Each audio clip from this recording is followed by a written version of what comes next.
I should be dead. And I'm not just saying that for effect, I mean it. There were nights where my heart was racing so fast that I thought it was going to stop. Nights where I couldn't even breathe, where I thought, is this really it? This is really how it ends?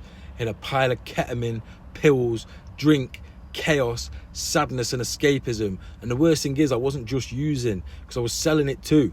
I was handing out the same poison that was killing me. And do you know how that makes me feel now I'm clean and winning? Because I was waking up on strange floors next to people that I didn't even know, in horrible trap houses, no wallet, and if I did have a wallet, there's no money in it, no phone, no soul left, telling myself this is just a phase, I'll sort it soon. But it wasn't just a phase. I was committing slow suicide, and every time I went back I just buried myself deeper in the hole that I was digging for myself. The worst moment wasn't even getting nicked. It wasn't the hiding from the police. It wasn't even the waking up after overdosing and pretending I was fine. The worst moment was seeing my mum, hands shaking, eyes broken, crying in the kitchen because she knew she was going to lose her son permanently, either to a grave or a prison cell. And all I could see was written all over her face. There was nothing she could do to stop it anymore, and that was breaking her heart. And seeing that in her face, knowing she's put so much time and effort into bringing me up and just throwing it all down the drain for what? A quick bit of escapism.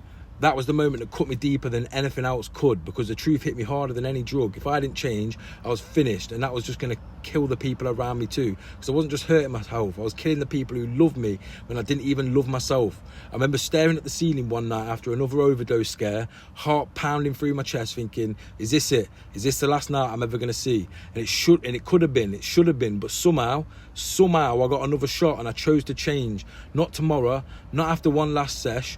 There was no other option left. I swapped KEP for discipline, for cold showers, for hitting the gym. I swapped selling death for selling discipline. I swapped fake highs for real fights in the gym, in the ring, and inside my own mind. It wasn't clean, it wasn't pretty, it was bloody, ugly and brutal, but it was real. And it was the best thing I ever did. Day by day, fight by fight, rep by rep, I started building proper momentum in my life, and I started stacking wins, stacking pride, stacking self-confidence, stacking money. Now, I'm a boxing champion. I make music that uplifts other people, makes them want to go out there and do the best they can in life, instead of dragging them down, bragging about how I'm drug dealing. I was building an empire. I'm building an empire now to help men exactly where I was, stuck, lost, ashamed and silent. But it only started when I stopped lying to myself, when I stopped pretending I had time, when I stopped accepting survival as a lifestyle. So if you're hearing this and you're still numbing yourself, still escaping, still lying to yourself that you'll change one day, listen to me. One day doesn't come. Only this day that you've got today does. You either make this decision now or you'll lose. You'll lose your dreams. You'll lose your fire. You'll lose yourself. You'll lose the relationships of the people you care about. You'll lose money.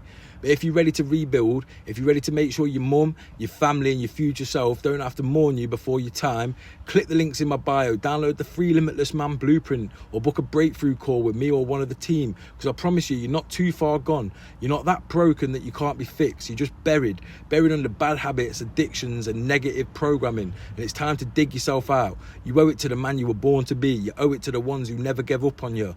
You owe it to yourself. So what are you going to do?